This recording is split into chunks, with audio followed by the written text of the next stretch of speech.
Support comes from St. Louis Public Library Foundation, helping the library serve children and their families with programs and services needed to become lifelong readers. More information about the foundation is at slpl.org. This is St. Louis on the Air from St. Louis Public Radio. I'm Elaine Cha. Welcome back. In summer 2021, Bob Putnam and Sherri Lucas, also known as Sherri Danger, announced that the Way Out Club, a St. Louis institution in South City that they'd started and run for 27 years, was closing. They joined our show to talk about what made the Way Out Club so much more than a bar with eclectic music, performances, and patrons. And while it did host national acts, what made the space so beloved was Sherri and Bob's embracing local artists, especially those who were doing a thing that needed a place to be shared. Peter Bolte is a filmmaker, but in the mid to late 90s, when the Way Out Club was young, Peter was a local college student and young experimental artist trying to gain traction in the St. Louis area. I don't remember quite which one of our crew kind of found the Way Out Club, and immediately the atmosphere, their energy, Bob and Sherri, it was what we were seeking. Somebody that, even if they didn't quite understand what they did, they fully respected it and gave us that platform to do so. And even to this day, that's rare to have somebody champion artists on that level. During Bob and Sherri's interview together on St. Louis on the Air, they said the chief reason they started the Way Out Club was their desire to spend more time together doing what they love. That also played a part in their decision to close the club. That and a medical diagnosis. Bob was in the early stages of Alzheimer's disease. And on August 26th, Sherri Lucas posted a photo of Bob smiling broadly on a sunny, sandy beach. The caption gave the dates of Bob's birth and his passing. And to date, that post has 581 comments and 153 shares with moving comments of their own. Bob's life overflowed with love for the arts, for creating community, for his beloved wife, Sherri. And in keeping with that spirit and to celebrate those loves, we welcome Bob's partner, Sherri Lucas. Sherri, thank you for coming back to St. Louis on the Air. My pleasure. And I'm so sorry for your loss and genuinely honored that you are joining us to remember him with us. Thank you. I'm glad to talk about Bob. So let's begin with the arts and all the forms of arts that Bob pursued before we get to some of the ways that you and he supported them. In what ways was Bob himself a maker of art? I think you have to go back to when Bob was growing up in Indiana, and he tells me one of the first things he did was he worked all summer, saved his money to buy a ticket to the Indiana Jazz Festival. Mm-hmm. And here he was, a young boy of 10, 11, 12, and he did that on his own, and that kind of informed everything that he did. He was really into art. He was into music. When I met him, he was on Del Mar. He had a bookstore, 20th Century Books. But before that, he had a mail-order bookstore that he operated in his basement, and he called it Peter Wiffle. And Peter Wiffle comes from a story by an author that he really liked, Carl Van Vechten. Mm-hmm. And he started open mic poetries, carrying this little PV amp and this microphone around. I had to make a list of everything that Bob has done. Mm-hmm. I mean, the last job that he had, Zumba instructor. I know. And was he introduced to that by you? Yes. He was coming to my classes, and at that point in time, Zumba was really hot, and it showed a bunch of people jumping around and bouncing, and it was like, and then they introduced a senior Zumba Gold. And I'm like, I'm getting licensed. Bob, why don't you come with me? And he did. He got his license. And we introduced Zumba Gold to the Coron de Y. We were like the first instructors. And when was that? Oh, my goodness. It was pre-pandemic, so about 8 years before that. Yeah. 2012, 13, 14, yeah. And so as I'm picturing you and Bob bouncing around doing Zumba Gold, Yeah. how is it that you and he came to be a couple? Was art somewhere, part of that mix? Is that what drew you to one another? So Bob had tattoos, but he had tattoos of famous artwork. And when I met Bob, I said, "Oh, that's Picasso." And apparently, where Bob was working at Chrysler, hardly anybody recognized a Picasso. So when I said, "Oh, Picasso," his eyes flew open. And he said he'd already noticed me, but that was it. So he was putting art on his body, which you noticed. He noticed you. Then you eventually get together as a couple. Right. And you started the Way Out Club. So when you began that, you wanted to spend more time together. How did that turn out? Oh, it was great. It was great. I met Bob toward the latter half of his career, and it was just beginning a career for me. And we made the decision to do something together, right? Not to have me go in and work 8 hours one place, him do something, and then, try to find time after work on the weekends, that we would actually create a life together. And so the bar was just the perfect opportunity for us to work together, which worked out great, and for us to be together. And during the time that you ran this bar, which again it was more than just a bar, it was a community space. Did you run into people who knew Bob from other community spaces throughout the city? Oh, absolutely. And, Bob never called it a bar. He called it a nightclub. So that's a little tip of the hat to him and his love of the 20s and the 30s, right? A nightclub. So if he heard me call it a bar today, he'd say, "Nightclub. It's a nightclub." Well, and people called him Barroom Bob, though, right? Well, see, that's another aspect of Bob. So from the bar, of course, we knew the people from Del Mar, from his bookstore. Before that, he and I had done theater reviews for Intermission magazine. So we had that collection of people. The open mic poetry at several venues, the Venice Cafe, the Wabash Triangle, Mocha Bees, Mangia.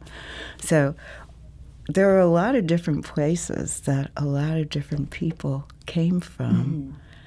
But Bob was a magnet. Bob was the guy. When he was in Del Mar,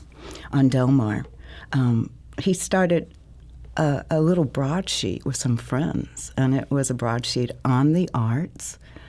And this is in the time before internet, and so what do? You print up a zine. So he had this broadsheet with friends, and they called it PMS for the founders, Bob Putnam, Maria Massey, and Debbie Stoddard. PMS. Right. And that was his first foray into putting together a magazine. But Bob was the glue. He was the one that people would be like, "Oh, we ought to do something," and Bob'd be like, "Yeah, let's do it. Let's do it." So the magazine came about, and later, Bob and I put together a magazine. We called it 15 Minutes. But Bob was always the person that people would bring ideas to. In my searching through some of the comments that people left, one of them came from Chris Gunter, who said that Bob had a deep and abiding respect for artists that gave their all and kept their word. Bob also had a great deal of faith in people, allowing us to try every crazy kind of production you could dream of. And Lacey Rush wrote, I first met Bob and Sherri at Manja in 1992. And this was addressed to Bob. You were funny and kind and had the best laugh. Even though I was some shy kid from Arnold, you always clapped when I worked at the Nerve to read something on stage at the Wabash. Thank you for loving St. Louis as much as you did. We will certainly miss you. So hearing these comments that people have left, what does this make you think about? Where do you see in your mind's eye Bob? I see Bob as this person that helps so many people find their dreams, find their goals. I like to say that personally, I was an introvert, and Bob made me an extroverted introvert, because there'd be things I'd hesitate to do, and Bob would be like, "You can do that. You can do that. You should do that." And I don't know how many things he talked me into as I was talking myself out of. One of them was doing a radio show at KDHX. I almost talked myself out of it, and he was like, "You can do this." Yeah, there are a lot of things in my life that Bob was the reason I later went on to do them. And I know he had that effect on other people. I like to think that when we were publishing our magazine, 15 Minutes, and Bob was upstairs with James Gunn, and James Gunn was, providing his cartoons for our magazine, and Bob was talking to him. I know Bob was talking about B-movies, B-movie directors, and I like to think that Bob was the little spark that got James Gunn even to turn around toward filmmaking. So these influences. Yeah. Yeah. We're talking with Sherri Lucas, who is the wife of Bob Putnam. Bob passed away on August 26th. He was diagnosed with Alzheimer's during the latter part of the pandemic, and we're here remembering Bob. So, Sherri, one of the things that people have left among those many condolences are posts that refer to you and Bob as couple or relationship goals. And again, you started the Way Out Club, which was first on Cherokee and then moved to Jefferson and Gravois, to spend more time together. And this was even though you had worked together at Chrysler. And the decision to close the club came about so that you could do that same thing, to spend time with each other because of the Alzheimer's diagnosis. Sherri, what memories did you and Bob make together in the 3 years after the Way Out Club's closure?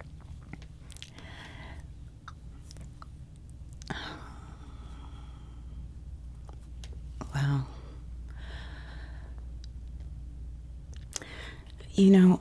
I can say this, that Alzheimer's is a horrible disease, and it strips a lot from the person. But as it started changing Bob, he would always still smile, no matter how hard it got for him. I was thinking back to when the pandemic happened, and we had to close the business, and that was like the preface to closing the business all the way. But all the time that I got to spend with Bob, I really cherished that, because we would take walks and notice how many cars parked in front of the house. And Bob would walk our cat. Our cat will walk in a stroller, so he'd put the cat in the stroller, and I'd have my hula hoop, and I learned how to hula hoop and walk. And we'd just walk all over the place. And then we'd spend time in our backyard, and I would play audiobooks. And we would share that time in the backyard, just sitting underneath the tree in the shade, listening to audiobooks. So I have a really, really good remembrance of those early years of his diagnosis. And, I'm just grateful, even in the latter part of his diagnosis, that I was able to keep him home. Mm-hmm. Yeah. So Bob was beloved, and this Sunday, September 29th, from 2 to 6 p.m., there will be a celebration of his life at the Tap Room. Who is this celebration for, Sherri? For everyone that loved Bob, for me, for his friends, for the people that he touched, that he influenced over the years. Yeah. What will be happening that day? Well, I'm hoping to have some of his friends get up and read. He was really into poetry and open mic, and so I'm hoping to have some friends get up and read some of their works, some of his favorite authors. I'm hoping to have some musicians play. Some people speaking, talking about Bob and the influence he had on their life. Will there be a dress code of any kind? Oh, I'm so glad you asked, because I'm asking that everyone wear a Hawaiian shirt, which Bob just loved to wear and had dozens of, or if you wear a bowling shirt, because he had a bunch of those that he loved to wear, or if you want to wear your Way Out Club t-shirt, that's appropriate too. Yeah. Someone with a Facebook name, Ken Rose, wrote, R.I.P. Bobo. The party in heaven just got much better, and it ends with an exclamation mark. So Sherri, as you think about that party, who is part of it, and what makes it thoroughly Bob? Well, I know there's going to be rock and roll. I know there's going to be Bob doing the bobbleator. Our friends that have passed. Yeah, I don't want to have thought about rock and roll heaven, but, Bob's going to be dancing. He's going to be having a big party. He's celebrating. Like he always did. He always celebrated. He was always the first guy on the dance floor and the last guy off. I wanted to share a memory with you because I was thinking, like, the things I remember about Bob. And once, I was many times the person that drugged Bob. So I'm like, let's get bicycles, Bob.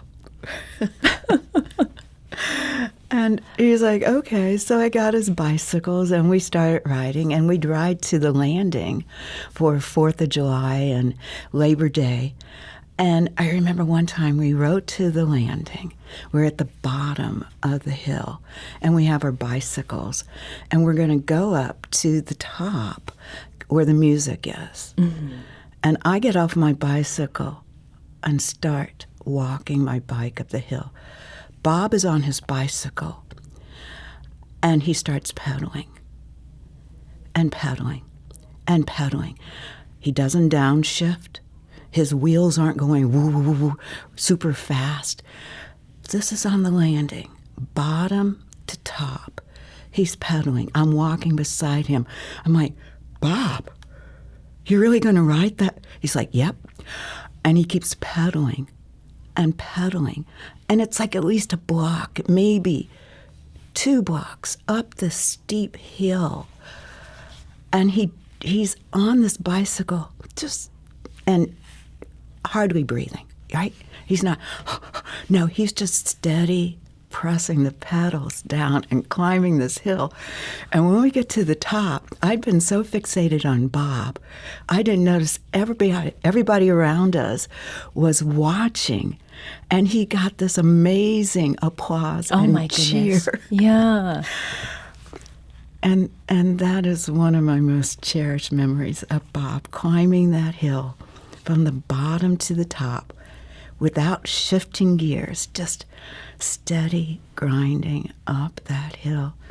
And then all those people cheering him when he got to the top. That is a beautiful memory. Yeah.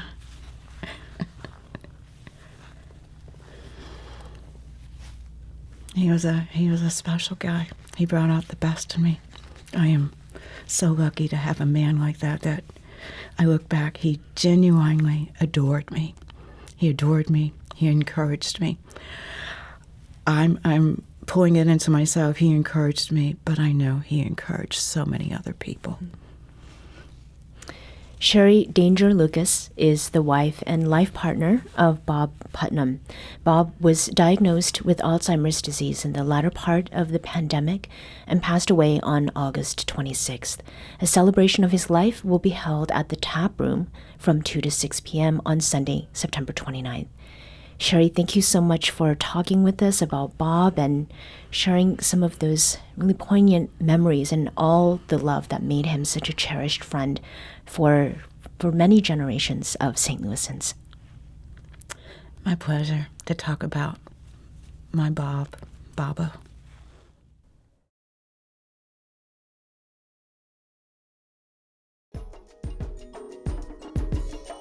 Today's segment was produced by Aula Kuziz and by Elaine Cha. Edited by Maya Norfleet. Audio engineering and podcast design by Aaron Dorr. Our executive producer is Alex Hoyer. St. Louis on the Air is a production of St. Louis Public Radio. Understanding starts here. Do you find yourself regularly listening to episodes of St. Louis on the Air? Suggest us to a friend you think might enjoy our conversations. And leave us a review and rating on Apple Podcasts on the App Store. It's the simplest way to help people discover our show. Thanks. St. Louis Public Radio is a member-supported service of the University of Missouri St. Louis.